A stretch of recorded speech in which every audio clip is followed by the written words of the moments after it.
It's very strange for me to discuss the Cold War with students your age. I lived through the Cold War. In fact, we didn't think it would ever end. If it did end, we assumed that it would end with nuclear exchange and the end of the world. It's very odd to talk to people who don't remember this, as I lived through the high points of it. And we never thought it would end, and when it did end without a shot being fired, it was probably one of the most surprising things of the 20th century. So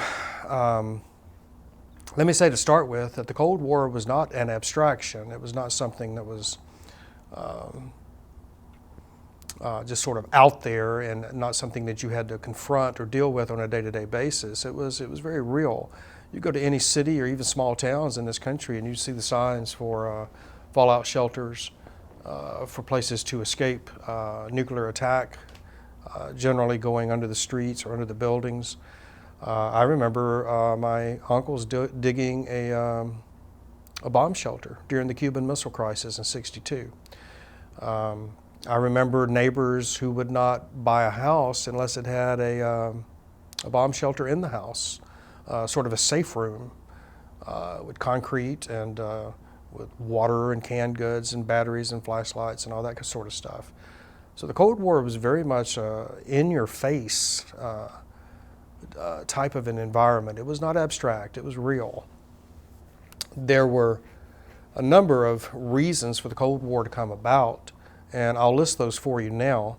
Let me define it first. The Cold War is a half-century-long conflict between the United States and its allies on the one hand, and the Soviet Union and its allies on the other hand.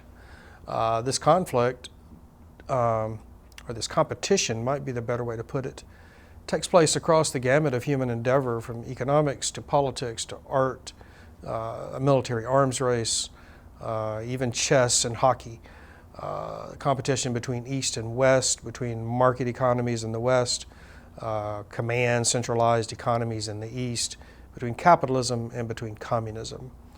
The Cold War ends 1991 as the Soviet satellite states gain independence. The Berlin Wall comes down.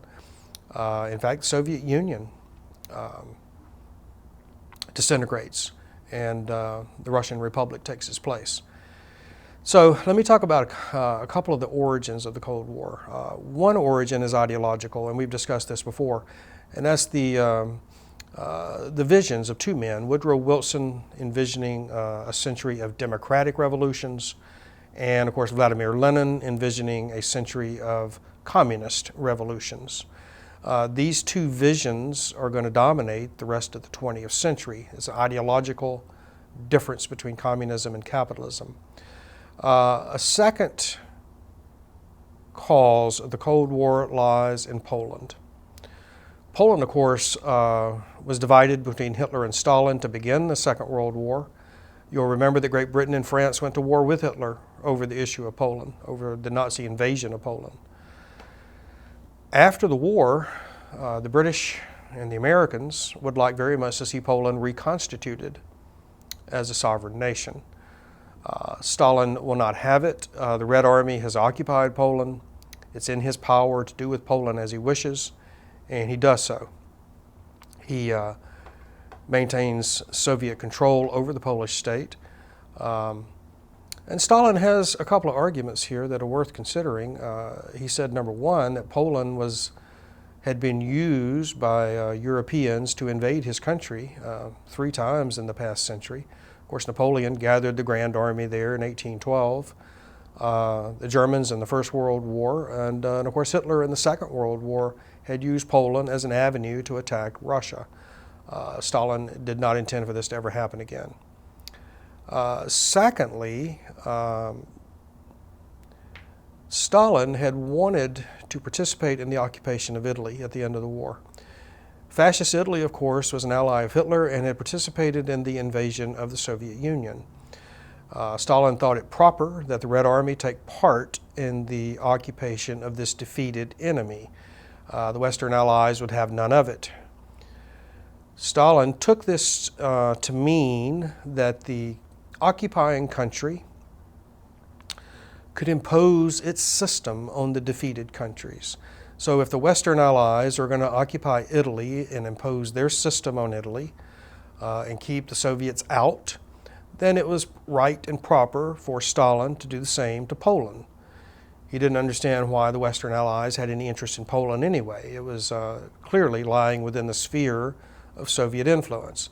So this issue with Poland is going to begin to divide the big three, Stalin, Churchill, and Roosevelt.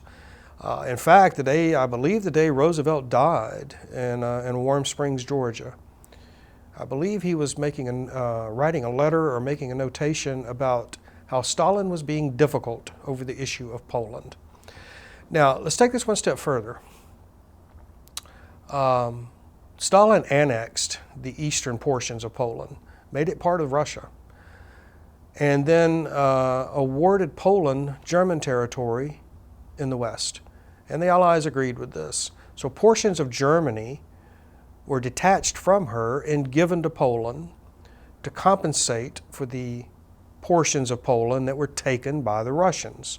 So essentially what Stalin has done is picked Poland up, moved her a couple of 100 miles west, and set her down again. So Poland shifts westward. Germany loses territory. The inability of the Allies to determine exactly what Poland is going to be, a pawn of the Soviet Union or a sovereign state, is one of the initial cracks in the alliance between the Soviets, the Americans, and the British. Another crack will emerge with what to do with Germany. Stalin would like very much to take all of Germany's industry back to Russia. He suggested executing 50,000 German officers. I don't know if this was in jest or not. Knowing what Stalin's capable of, it's difficult to say. Some people had the notion that Germany should be turned into farmland so they could never again threaten European peace. But it became obvious by 44 and 45 that Germany, the German economy was a little engine that made Europe run, and that we had to reconstitute Germany. Otherwise, Western Europe would have remained unproductive and perhaps helpless. So there's basic divisions here over what to do with Germany. Let's take this a step further and talk about the U.S. Cold War policy. This is called the Truman Doctrine, and it was followed all the way to the end of the Cold War. At the heart of the Truman Doctrine is the idea of containment. This is a key term. George Kennan, a State Department official in Moscow, wrote a long essay describing Soviet motivations and how the United States should confront this potential Soviet threat. And he said it was best to contain Soviet power, to apply pressure, economic, political, and otherwise, to contain Soviet influence. Kennan did not believe that war with the Soviets was inevitable, certainly possible, but not inevitable. He said there was a basic difference between Soviet leadership and the Nazi leadership, and that the Soviets would respond to pressure and to reason and to argument. So containment, key part of the Truman Doctrine. The Marshall Plan. Now, this is an attempt to rebuild Western Europe after the Second World War. What happens here is that West European countries are given credit to use American manufacturing, American industry, American expertise to rebuild their countries. So this is not charity. This is a win-win situation. U.S. industry gets to make a lot of money, and West European countries get to rebuild their nation states. There's a second factor here in the Marshall Plan, and that is to keep Western Europe in the sphere of influence of the United States, to keep Western Europe as a part of the market economy. There's a fear that West Europeans may become so despondent that they could gradually move into the Soviet orbit.